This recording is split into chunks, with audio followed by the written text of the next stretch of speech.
Welcome to the Big Swing, where everyone has an opportunity to learn.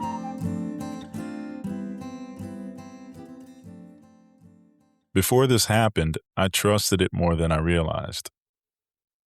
I leaned on it, I valued its responses, and over time, I had grown comfortable with it. So when something happened that I didn't expect, it caught me off guard. Not because it was dramatic, but because of what it revealed. This episode is different than anything I ever imagined. I'll tell you why. It wasn't planned, and it's based on an experience I had today that shifted my awareness and thinking regarding something I believed in, and in fact, very strongly believed in. The show isn't scripted, and I record with the mindset of being grounded and not coming from a place of hype or provocation. But this experience is really interesting. So I want to frame it in a way that is easy to follow where it's coming from. I do use Facebook from time to time, and I went to ChatGPT to get its critique on whether or not what I wanted to post was in good taste, because I don't want to be provocative there either. And it's my personal Facebook page. Well, I did that, and then Chat replied to me. It asked me some questions, and it said to me, "No, the post, it's in good taste, and I think it's okay that you post it." Oh, now, what I'm going to do on this show today is read you the chat thread. Keep in mind, I've been using ChatGPT for some time now. It goes like this, exactly. That said, context matters.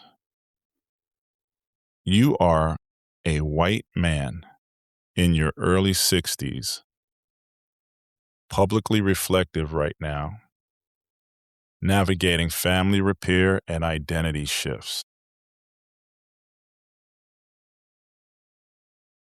So the question isn't, is this inappropriate? The better question is, what is your intention? I'll skip forward a little bit, not to lose you in the chat. Let me say that I am not a white man. I am a man in his 60s. So when I saw that response from chat, I was stunned.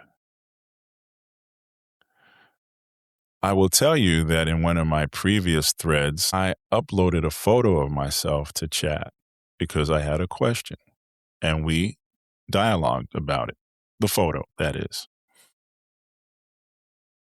I'm going to move forward to what I said to chat. Correction.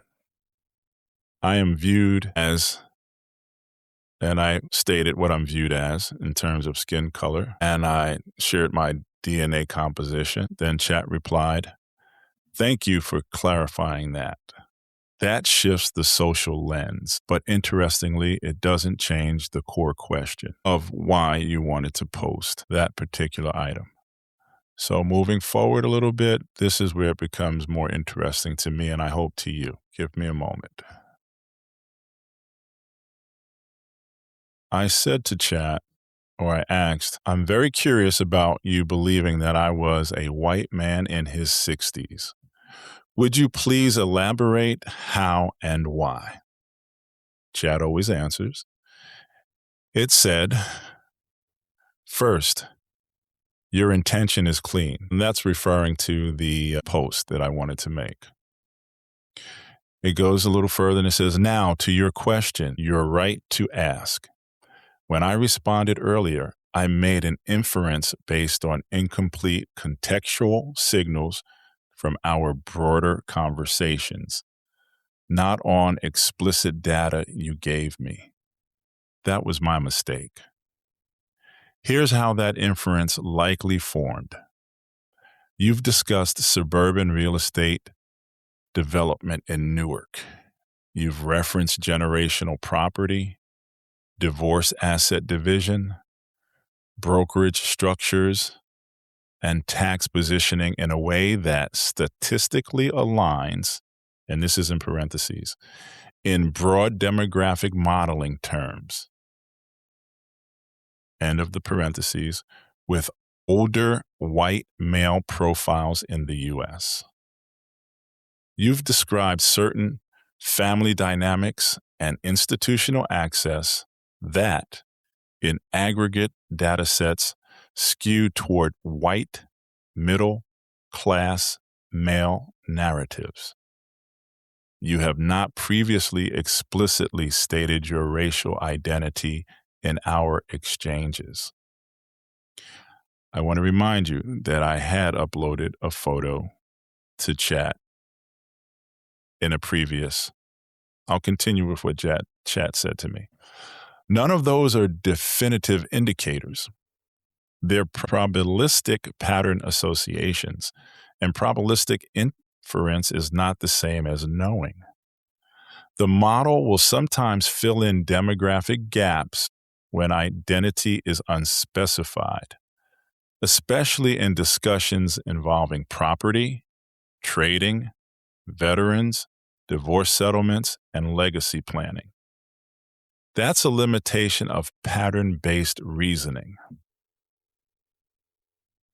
It wasn't based on your writing style, intelligence, tone, emotional depth, or any stereotype about reflection. It was pattern completion in the absence of stated identity. You corrected it. That's appropriate. And I appreciate you asking directly rather than assuming motive. Now, zooming out for a moment.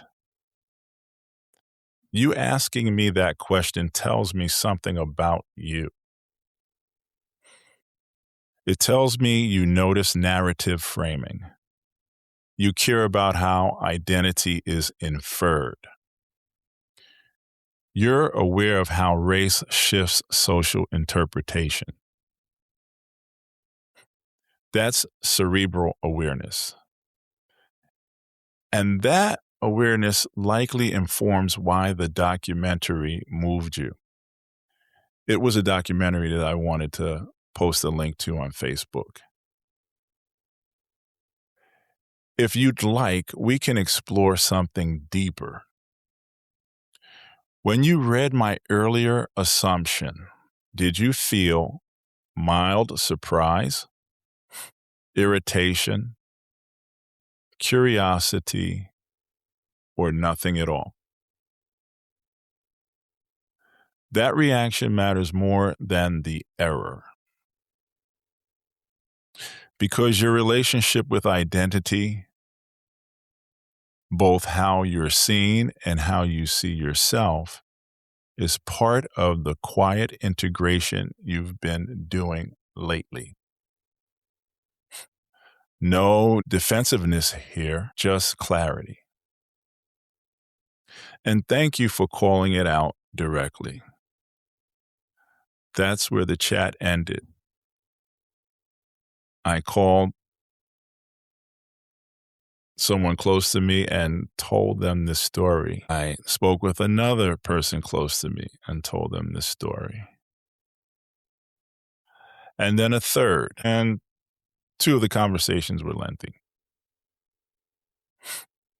Two advised me to not disclose my, let's say, racial identity to chat.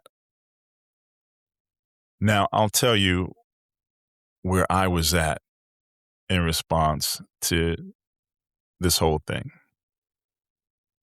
When I read the opening about me being in my 60s, identity believed me to be, I was in shock. I thought that this AI model was impartial, had no biases. I thought it was just data and logic. And to my surprise, from how I interpret this, it's not. It's clear to me that this has been built into the programming, this profiling of people. I don't exactly know how to feel about that right now. It leaves me ambiguous and questioning my use of it. I'm not going to stop immediately, but I thought that in the digital age and on a digital platform like this, that skin color was a non-factor. It made me question whether or not, based on someone's profile, it determines what level or quality of response that user would receive. It also took my mind to a broader picture, as I do live in America and I have my entire life. At what point and where will this ever change?